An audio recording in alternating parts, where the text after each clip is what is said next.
데살로니가전서 2장 9절부터 13절 본문 말씀을 주제로 영적 부모의 심정이라는 주제로 은혜를 나누고자 합니다. 오늘 본문은요, 사도 바울이 데살로니가 교인들에게 영적 부모의 심정으로 교인들이 모범이 될 것을 소망하면서 쓴 그러한 편지입니다. 보통 사람들은요, 권면을 할 때 자기보다 이제 아랫사람들, 예를 들어서 멘토가 멘티에게, 또 선생님이 학생들에게, 또 예를 들어서 선배가 후배에게 이렇게 이제 권면을 할 때 보통 제일 많이 하는 말이 착하게 살라고, 선하게 살아라, 이제 그런 얘기를 많이 합니다. 그런데 오늘 이 본문을 읽어보면요, 권면이 말인데, 아버지가 자녀에게 하듯 권면하는데 그 내용이 어떤 권면이냐면, 한번 따라해 보시기 바랍니다. 하나님을 기쁘시게 하나님을 기쁘시게 하는 삶을 살라 하는 말씀이 오늘 본문의 내용이 아주 중요한 대목이에요.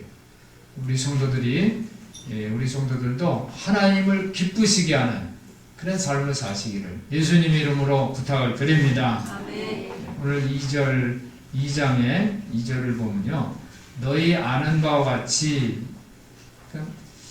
사도 바울과 이 데살로니가 교인들은 마치 아버지와 자녀, 자식들 같으니까 자식이 이제 아버지를 다 알 거 아니에요, 그렇죠? 아버지가 무슨 일을 하는지, 어떻게 사는지, 이것을 다 어떻게 일하는지 그런 걸 다 안다는 그런 의미로 말씀을 한 거죠. 우리가 먼저 빌립보에서 고난과 능욕을 당하였으나 우리 하나님을 힘입어 많은 싸움 중에 하나님의 복음을 너에게 말하노라 그랬어요. 영적 아웃비인 사도 바울은 어떤 일을 했냐면 하나님의 복음을 이 데살로니가 교인들에게 명했다는 거예요. 하나님의 복음. 굉장히 중요한 거예요. 하나님의 복음. 저도 설교할 때에 늘 하나님의 복음을 여러분에게 전하고 있습니다. 여러분들이 하나님의 복음을 받으시기를 예수님 이름으로 축원합니다. 하나님 복음을 선포하는 일을 했어요, 사도 바울은. 그리고 그 복음을 전한 사람으로 사도 바울이 인정을 받았어요. 인정. 그리고 8절에 보니까 우리가 이같이 너희를 사모하여 하나님이 복음으로만 아니라 우리 목숨까지 너에게 주기를 즐겨함은 너희가 우리를 우리의 사랑하는 자 됨이니라 그랬어요. 부모가 자식을 사랑하는 그런 마음이에요. 부모가 자식을 이제 사랑하는 마음을 표현을 이렇게 하잖아요. 자녀가 어디가 아파요. 그러면 부모가 그 아픈 자녀를 볼 때 어떤 마음이 들겠어요? 내가 대신 아팠으면 하잖아요.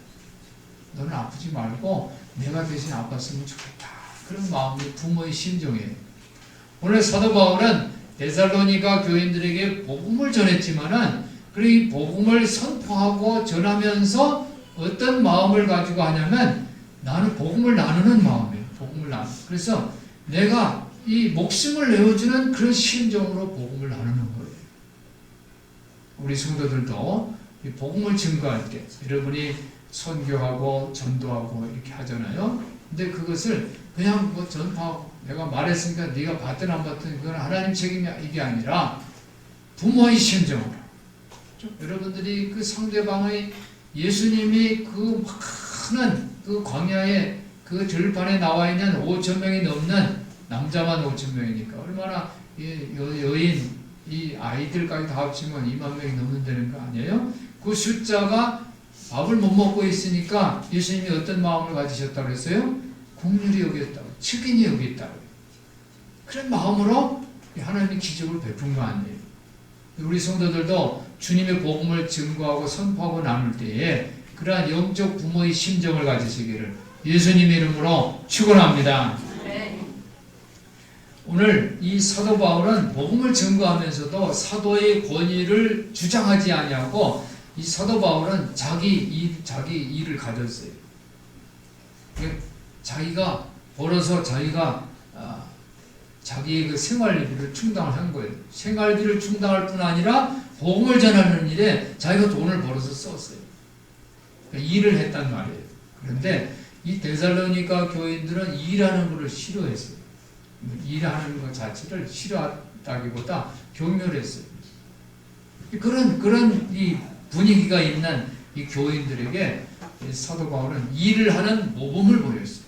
일을 하면서 또 복음도 선포하고 그 복음을 또 나누기까지, 목숨을 바쳐서 나누기까지 하는 그런 영적 부모의 심정으로 증거를 한 것입니다. 요즘 교회에도 보면요, 이 교회마다 옛날 풍경과 좀 다르다고 그래요. 뭐가 다르냐면, 옛날에는 교회가 봉사하고 섬기는 모습이 참 자연스러웠어요. 교회에 오면 내가 이 봉사하는 그런 마인드를 갖고 교회 와서 청소도 하고, 교회 와서 정말 주방에 들어가서 이 설거지도 하고, 이 식사 봉사도 하고, 심지어는 그냥 이 바깥에 교회 주변에 청소도 하고, 또 차량 그런 안내도 하고 다 그래요. 요즘 작은 교회는 사람이 없으니까 또 맡아서 그냥 전담을 하는 분들도 있어요. 그런데 요즘 교회가 어떤 풍경이 드냐면 그 일을 하지를 않으려고 그래요. 일을 하지 않고 교회 재정이 풍부하니까 그 돈을 가지고 사람을 삽니다. 사람을 사요. 요즘 학교에서도 뭐 봉사로 하면은 대신 돈으로 낸다면요, 부모들이. 교회도 마찬가지가 됐어요. 그 사람 사서 하면 안 될 거 아니에요. 점심 식사도 이 성도들이 하는 것이 아니라 큰 교회는 이제 들어오는 거예요. 하청을 줬어요. 그래서 점심을 돈을 주고 사 먹다 보니까 또 주변에 있는 사람들도 교회 점심값이 싸니까 들어와서 사 먹고 이제 그렇게 운영이 되고 있어요. 교회 청소도 사람을 사서 해요. 다 이제 돈으로 해결하려고 해요. 옛날에는 이 예배당에서 예배 드리는 거 얼마나 아름다워요. 그죠? 경건하고 이 가정을, 이 출발을 교회 예배당에서 예배를 드리면서 목사님한테 축복도 받고 이제 그런 풍경이 있는데 요즘은 교회에서 그런 예식하는 게 이제 사라지고 있대요. 왜? 이 식사를 봉사할 사람이 없는 거예요. 여성교회에서 그런 거 안 하는 거예요. 그런 풍경이 요즘 교회의 이 풍경입니다. 그런데 지금 사도 바울은 어떤 마인드입니까? 자기가 실제로 일을 하는 거예요. 자기가 복음을 당당하게 선포하기 위해서 자기 자신도 일을 하는 거예요. 그리고 자기가 모범을 보였어요. 그래서 이 데살로니가 오늘 편지가 이제 오늘 본문은 2장인데 이 4장 10절 11절 보면요, 11절 보면은 어떤 말을 하냐면 또 너에게 명한같이 종용하여 자기 일을 하고 너희 손으로 일하기를 힘쓰라 그랬어요. 너희 손으로 일하는 거를 힘쓰라는 거예요. 그러니까 이 일하는 그 일함에 대해서 사도 바울은 권면하는 거예요. 아버지가 마치 자식들에게 권면하듯 그렇게 했어요. 그러니까 사도 바울은 하나님이 복음을 증거하는데 자신이 그 삶 속에서 일을 하면서 그 일 자체에 하나님의 중심을 나타내는 거예요. 하나님 중심. 아까 우리 전 집사가 이제 큐티를 하면서 그런 이제 얘기를 잠깐 했어요. 하나님의 말씀을 이제 받는 것은 교회에서 예배를 드리고 하나님의 말씀을 받는 거는 이제 준비하는 거예요. 준비. 그리고 이제 예배가 끝나면 이제 흩어지는 예배인데 삶 속에서는 준비가 아니라 실천이다 그랬잖아요. 그렇죠? 여러분의 삶이 어떤 장소예요? 일을 하는 장소잖아요. 그 장소는 실천하는 장소예요. 근데 그 실천하는 장소가 어떤 실천이냐면 하나님 중심으로 실천하는 거예요. 그래서 이 실천할 때 내가 그냥 뭐 남 괴롭히지 않고 남 피해 안 주고 이렇게 살 이런 삶이 아니라 하나님을 어떻게 기쁘시게 한번 따라해 다시 한번 하나님을 기쁘시게. 그래서 여러분이 삶 속에 흩어지는 예배예요. 여러분이 일을 하는 그 삶 속에 하나님을 기쁘시게 하는 그런 삶을 사시기를 예수님 이름으로 축원합니다. 그래서 오늘 바울이 제시하는 그러한 일체의 그 모범은 뭐냐면 선한 생활이 아니라 하나님을 기쁘시게 하는 생활입니다. 그래서 우리 성도들이 하나님을 기쁘시게 하는 그런 성도들 되시기를 주님 이름으로 축원합니다. 오늘 12절을 보면 이는 그래서 이는 그죠? 12절 한번 다시 한번 읽어볼까요? 12절 읽습니다. 시작. 이는 너희를 부르사 자기 나라와 영광이 이르게 하시는 하나님께 합당히 행하게 하려 함이니라. 사도 바울이 아버지 심정으로 이 교인들에게 권면하고 또 위로하고 경계를 하면서 이러한 모든 것은 이는 제가 성경 말씀에 이는 즉 고 뭐 이렇게 또 단어를 두 번씩 이렇게 쓰는 것은 아주 중요한 성경 구절입니다. 그런 말씀을 드렸잖아요. 여기에도 이는 이건 뭐예요? 결론적으로 아주 중요한 말이라는 거예요. 그건 뭐예요? 하나님께 합당히 행하는 거예요. 즉 하나님을 기쁘시게 하는 삶이에요. 그래서 우리 성도들이 하나님을 기쁘시게 하는 하나님께 영광 돌리는 그런 삶을 결단하는 이 시간 되시기를 주님의 이름으로 축원합니다. 그래서 아버지 마음으로 한번 따라해보세요. 아버지 마음으로. 그래서 여러분들도 아버지 마음으로, 뭐 어머니는 어머니 마음으로, 또 우리 젊은 청년들, 또 학생들은 이제 그런 아버지 마인드, 어머니 마인드를 여러분들이 마음에 새기시기를 주님의 이름으로 축원합니다. 그래서 오늘 이 아버지 마음으로 영적 부모, 오늘 말씀의 제목이 영적 부모의 심정이잖아요. 영적 부모의 심정을 가지려면 우리가 어떻게 해야 되느냐. 첫 번째로는 영적인 부모의 심정은 일을 해야 돼. 일. 그렇죠? 부모가 이 가족을 부여하기 위해서 어떻게 열심히 땀 흘려 일하잖아요. 자식을 키우기 위해서 열심히 땀을 흘려 일하는 거예요. 마찬가지로 사도 바울도 이 목양을 할 때 열심히 일했어요. 오늘 열심히 일했다고 사도 바울이 여기서 얘기를 하잖아요. 내가 열심히 했다. 고난과 능욕을 당하고 하나님을 힘입어 많은 싸움 중에 하나님이 복음을 너에게 말하였노라. 열심히. 그리고 9절에 보니까 형제들아 우리의 수고와 애쓴 것을 너희가 기억하리니. 그래서 열심히 일을 한 거예요. 열심히. 이렇게 열심히 신앙의 어머니 아버지로서 이 열심히 하는 거예요. 그 에너지를 시간과 노력을 그리고 투자해서 열심히 일한 모습을 보여주시는 우리 성도들 되시기를 주님의 이름으로 축원합니다. 그래서 10절에 보니까 우리가 너희 믿는 자들을 향하여 어떻게 거룩하고 옳고 흠없이 행하는 것에 대해서 너희가 증인이다. 그랬어요. 그렇죠? 아버지하고 어머니가 열심히 자녀들을 키우기 위해서 일을 하는 모습은 정말 아름답고 훌륭한 모습이에요. 그건 아이들이 모르는 것 같아도 다 알아요.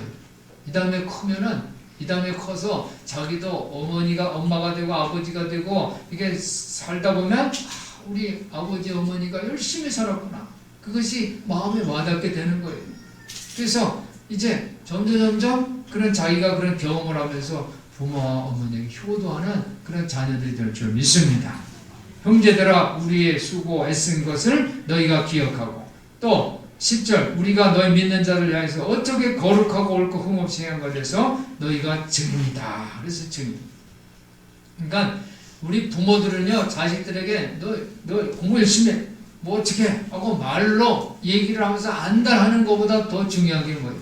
자기 삶을 보여주는 거예요. 그 가치를 갖고 꾸준히 이 삶을 통해서 보여주는 거예요. 이게 모델이 되는 거예요. 뭐 따라해보세요. 모델이 되자. 네, 여러분들이 영적 부모의 모델들 되시기를 주님의 이름으로 축원합니다. 우리 삶 자체가 생생한 삶의 모범이 돼요. 모델이 돼야 돼요. 두 번째 아버지 영적 부모의 심정을 가지고 해서는 어떻게 되는가? 오늘 11절을 보니까요. 너희도 아는 바와 같이 우리가 너희 각 사람에게 아비가 자기 자녀에게 하듯 권면하고 위로하고 경계했다 그랬어요. 그러니까 부모는 자녀 하나하나에게 개인적인 말을 할 필요가 있어요. 개인적인 말. 우리가 하나님께서도 여러분에게 개인적으로 말씀하시는 것을 믿으시기를 바랍니다. 하나님은 여러분들에게 개인적으로 말씀을 하시면서 많은 기적을 행하세요. 그리고 여러분을 많이 생각했어요. 하나님은 여러분을 많이 생각하는 것을 믿으시기 바랍니다. 많이 생각해요.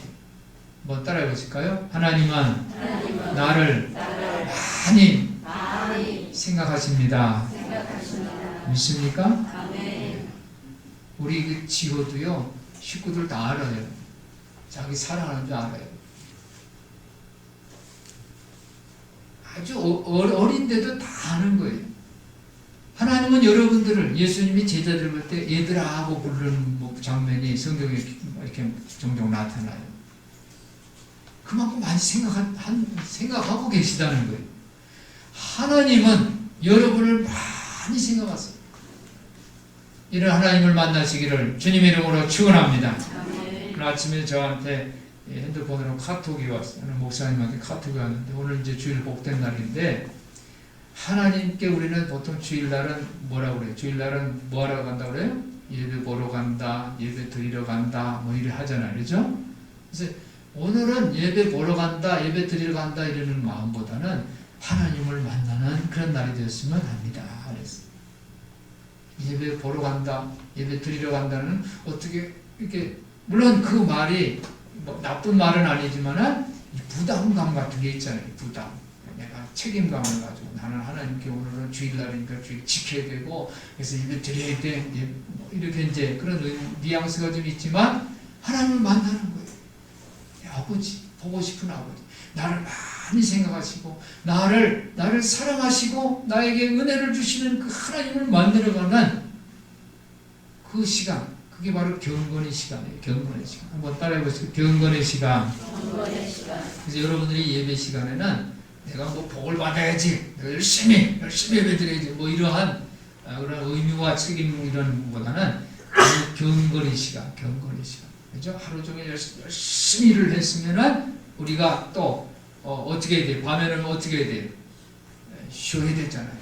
밤에 내가 푹 자야지 내 피로가 다 회복되고 치유되는 거예요. 마찬가지 우리가 이 예배 시간에 경건의 시간을 갖는 거예요. 경건의 시간. 하나님을 만나는 시간. 경건의 시간을 통해서 여러분의 치유와 회복의 시간이 되시기를 예수님의 이름으로 축원합니다. 그래서 하나님께서는 우리에게 위로하시고 권면하시고 경계하시는 것처럼 우리 성도들도 각 자녀들에게 위로와 권면과 또 경계하는 그러한 영적 아비의 모습 되시기를 주님의 이름으로 축원합니다. 사랑하는 성도 여러분, 우리가 가정에서 자녀에게 줄 수 있는 최고의 선물은 무슨 호화주택, 무슨 아주 고급 승용차 또는 물질적 풍요가 아니에요. 자녀들과 다정히 얼굴을 만나는 그런 개별적으로 보내는 시간, 자녀들이 말에 귀를 기울이고 따뜻하게 격려하는 그런 시간, 그런 시간들이 필요한 줄 믿습니다. 이 다이아나 로먼스가 이런 시를 하나 썼어요. 만일 아이를 다시 키운다면 이라는 시를 썼는데, 제가 읽어볼게요. 만일 내가 다시 아이를 키운다면 먼저 아이의 자존심을 세워주고 집을 나중에 세우리라. 아이와 함께 손가락 그림을 더 많이 그리고 손가락으로 명령하는 일은 덜 하리라. 아이를 바로잡으려고 덜 노력하고 아이와 하나가 되려고 더 많이 노력하리라. 시계에서 눈을 떼고 눈으로 아이를 더 많이 바라보리라. 만일 내가 다시 아이를 키운다면 더 많이 아는데 관심 갖지 않고 더 많이 관심 갖는 법을 배우리라. 자전거도 더 많이 타고 연도 더 많이 날리리라. 들판을 더 많이 뛰어다니고 별들을 더 오래 바라보리라.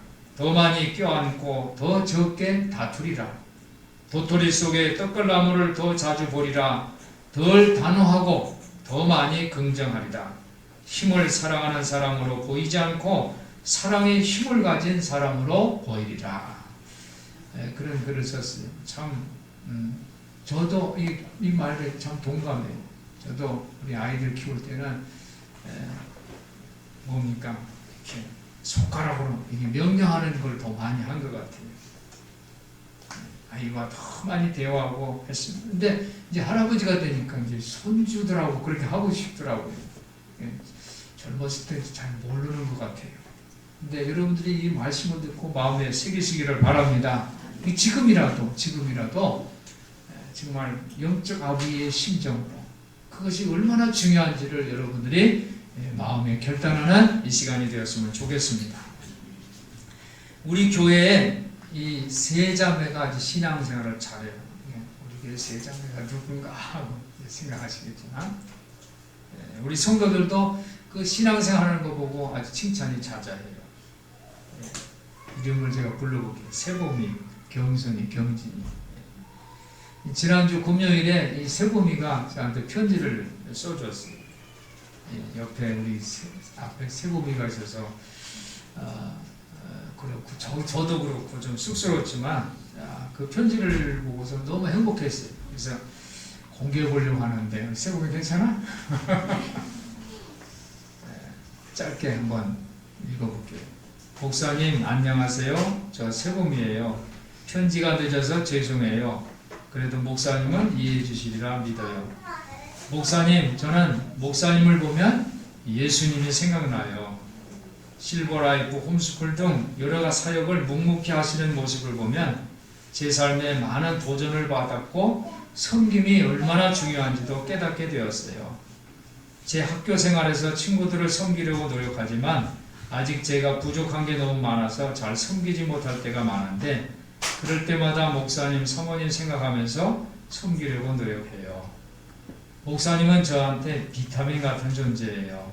그래서 그런지 교회 PPT 만드는 게 너무 즐겁고 행복하고 제가 목사님에게 조금이나마 도움이 된다면 전 뭐든 할 수 있어요. 전에 목사님 설교 말씀 중에 목사님을 섬기는 것이 예수님을 섬기는 것과 같다고 말씀하신 게 제 가슴에 와닿았어요. 큰사랑교회 다닌 지 엊그제 같은데 벌써 10년이네요. 잘 생각해보면 큰사랑교회를 다니면서 정말 좋은 멘토를 만나고 좋은 경험을 쌓고 올바른 신앙의 길로 갈 수 있게 도움도 받고 무엇보다 목사님과 사모님을 만났다는 게 제 인생에서 가장 잘한 일이고 자랑할 수 있는 일인 것 같아요. 저 친구들한테 목사님 자랑해요. 우리 목사님이 최고라고 자랑하고 다녀요.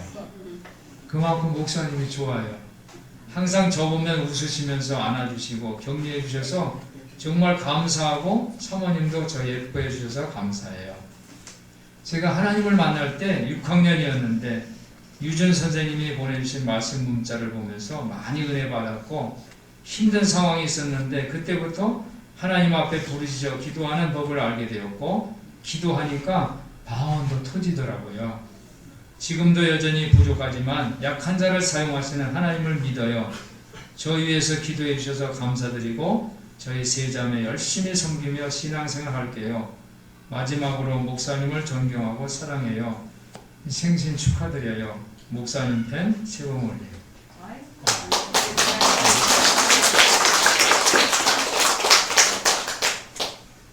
제가 지금 읽으면서도 너무 좋고 또 마음이 먹먹하고 그래요. 이 세 자매 어머니 이름이 이순아 집사님이에요. 이순아 집사. 어머니가 정말 훌륭하신 분이에요. 우리 교회가 생기고 나서부터 새벽 기도를 나오셨는데 어머님이 이 딸들을 위해서 눈물 흘린 기도를 하세요. 그런 어머니의 훌륭한 기도가 이렇게 훌륭한 세 자매를 만들었다고 믿습니다. 정신분석학자 에릭 프롬은 어머니 가슴을 가나안 땅과 같다고 말했습니다. 가나안 땅에 젖과 꿀이 흐르는 것처럼 어머니 가슴에도 젖과 꿀이 있기 때문입니다. 어머니들은 이 젖으로 육신의 생명을 키웁니다. 어머니 가슴에는 따뜻한 사랑과 행복감을 공급하는 꿀이 있습니다. 자녀들은 어머니 가슴에서 나오는 따뜻한 언어와 사랑의 양식, 기도의 눈물 같은 감미로운 꿀을 먹고 자라기를 원합니다. 우리 크리스천 어머니들께서도 사랑하는 자녀들에게 가슴에서 우러나오는 사랑의 꿀을 공급하시는 여러분들 되시기를 예수님의 이름으로 축원합니다. 공부만 하라고 윽박 지르고 그렇게 하는 것이 아니라 교회 나와서 엎드려 기도하는 어머니들 되시기를 주님의 이름으로 부탁을 드립니다. 오늘 저는 영적 부모의 심정이라는 그런 주제로 말씀을 전했어요. 영적 부모의 역할이 뭡니까? 첫 번째, 예수 그리스도와 함께 걸어가는 그런 삶의 모델을 보여주시는 거예요. 여러분이 그 일터에서 모델을 보여주는 거예요. 둘째는 영적 부모 아버지로서 자녀들에게 권고와 위로와 격려의 말씀 또는 채찍의 말씀을 해주시는 우리 부모님들 되시기를 예수님의 이름으로 축원합니다. 이 모든 것이 뭐가 중요하냐면 오늘 결론은 선한 삶보다는 더 큰 그런 가치, 하나님을 기쁘시게 하는 그런 삶을 사시기를 주님의 이름으로 축원합니다. 그래서 우리 성도들이 영적 부모님들 다 되시기를 주님의 이름으로 축원합니다. 하나님께서 요셉이 그 상처를 치유해 주셨어요. 그래서 요셉은 원수 앞에서도 넉넉한 마음을 가졌어요. 그러니까 하나님께서 그에게 능력을 주셨는데 꿈을 해석하는 능력을 주셨어요. 그래서 그것 때문에 요셉은 애굽의 총리 대신이 된 줄 믿습니다. 마찬가지입니다. 우리 성도들이 하나님이 주시는 넉넉한 마음 그리고 지혜로움이 있는 영적 부모들 돼서 여러분이 가정마다 행복하고 하나님의 눈이 머무는 축복의 땅 되시기를 주님의 이름으로 축원합니다. 축원합니다. 기도하겠습니다. 사랑이 많으신 하나님 아버지, 오늘 우리 성도들이 영적 부모의 역할을 할 수 있도록 하나님 도와주시옵소서. 하나님 아버지의 마음과 뜻을 알아 우리 자녀들이 성숙한 신앙의 리더자들이 다 되게 하여 주시옵소서. 우리 주 예수 그리스도 이름으로 기도하옵나이다. 아멘.